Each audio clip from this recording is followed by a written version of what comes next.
굉장히 많은 재생산 영역의 노동들을 일하려고 하지 않는다면 혼별적인 소득 보장 정책이라고 할지라도 어떤 것은 평온한 아카데믹하고서의 해요. 죽고 마는데 그때 이상한 능력을 얻게 됩니다. 일하지 않는 배짱이 또 돈이 넘쳐나는 부자. 네 번째이자 마지막 물결이 등장하는 것은 안녕하세요. 온라인 기본소득학교 신종화입니다. 이번에는 모든 사람들에게 기본소득을 누구에게나 기본소득을 주어야 하는 이유는 무엇인지에 대해서 한번 생각해 보도록 하겠습니다. 흔히 이 질문에 대한 답을 공유자산과 공유 개념에서 찾고 있습니다. 예를 들면 토지 수익 등의 불로소득은 사회 구성원 모두에게 돌아가야 된다. 즉 구성원 모두가 공유 지분을 지니고 있다. 정보제 같은 경우도 역시 마찬가지입니다. 구글 같은 곳에서 많은 돈을 버는데 그 이익이 많은 사람들이 검색하고 참여한 데서 발생하기 때문에 그 이익의 상당수는 그 참여했던 많은 사람들에게 역시 그 지분이 인정돼야 된다고 하는 개념들입니다. 근데 오늘은 이 개념 외에 다른 부분에서 찾아보도록 하겠습니다. 특히 롤스의 정치 철학적인 접근을 좀 더 발전시켜서 한번 살펴볼 텐데요.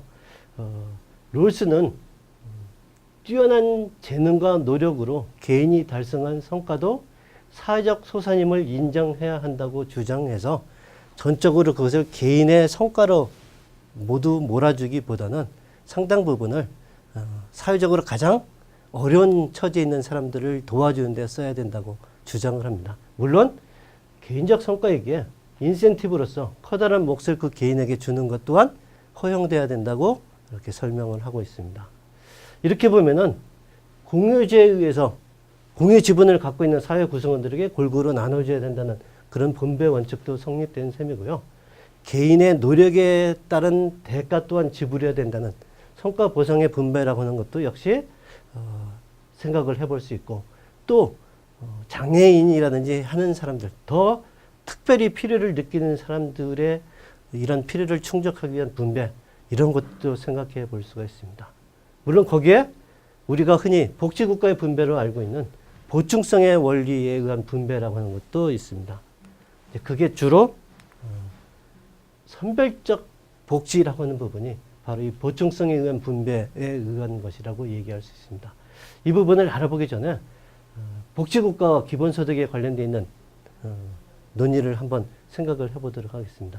강남훈 교수는 적어도 복지국가 옹호자는 기본소득 옹호자여야 한다고 주장을 합니다. 그 이유는 복지국가의 재분배 효과가 기본소득의 재분배 효과와 동일하기 때문에 그렇다는 것입니다.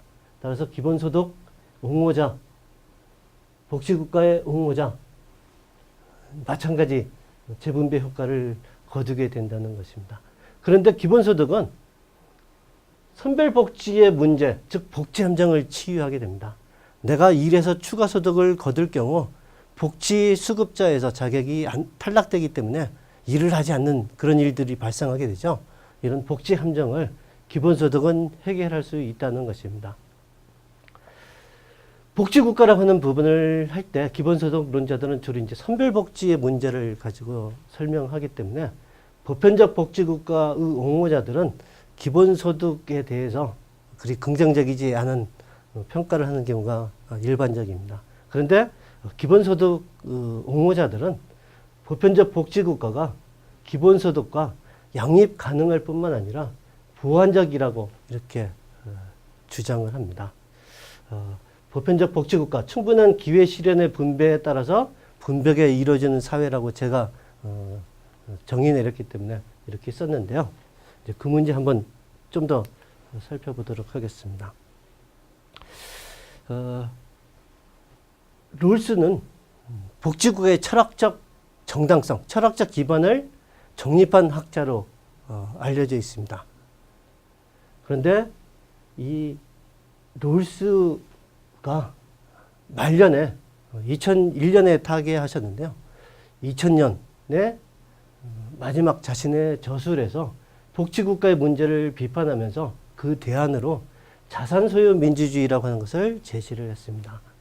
복지국가를 왜 비판을 했느냐 하면은 이런 면에서 비판을 했습니다.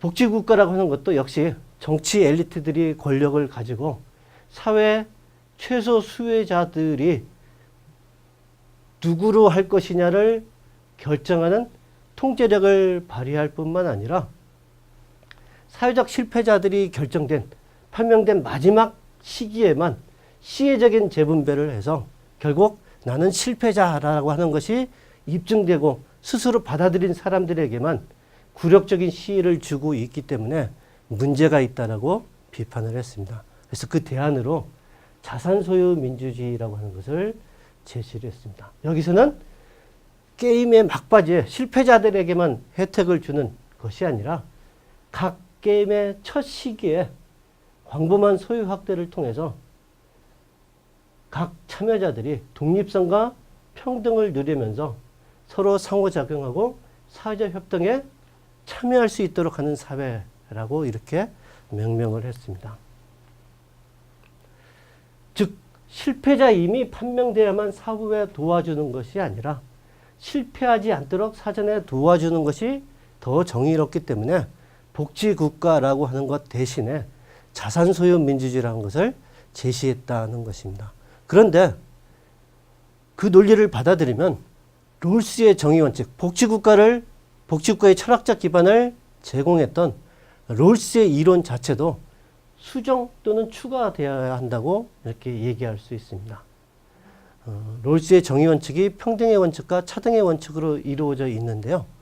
이 차등의 원칙 또한 실패자에 대해서만, 최소 수혜자에 대해서만 도와주도록 하는 것으로 되어 있기 때문에 롤스의 아까 복지국가 비판의 논리가 자신의 이론에도 그대로 적용될 수 있다는 것이 저의 생각이고 주장입니다. 따라서 추가적인 원칙이 도입돼야 한다는 것입니다. 그 원칙은 누구나 최소 수혜자가 될 위험을 줄일 수 있는 기회, 여건 등을 사회 구성원 모두에게 제공하자 하는 원칙입니다.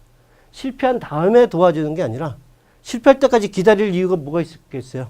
실패하지 않도록 해주는 게 더 좋겠죠? 그래서 실패할 가능성을 줄여줄 수 있는 그런 도움을 주자는 원칙, 이게 필요하다고 생각됩니다. 이 원칙은 결국 기본소득의 원칙이 될 것이라고 생각을 합니다. 아까 복지국가, 보편적 복지국가를 충분한 기회 실현의 분배가 이루어지는 사회라고 얘기를 했는데요. 이제 보편적 복지국가에서는 개인이 각자의 자아 실현을 위해서 건강이라든지 교육이라든지 주거 같은 이런 기초적인 재화에 대해서는 평등하게 분배가 이루어져서 저마다 이런 기회라고 하는 것을 충분히 제공받을 수 있도록 하는 사회를 가리킵니다.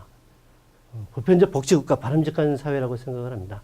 근데 거기에 더하여서 아까 말씀드린 대로 불운이나 불의의 사고 등을 통해서 실패한 사람들을 도와주는 보충성의 원리 같은 것만 적용할 뿐만 아니라 넘어질 때만을 기다리지 말고 실패자로 떨어질 가능성을 줄여주는데 도움이 될 일들을 스스로 조치할 수 있도록 지원해야 한다고 생각을 합니다.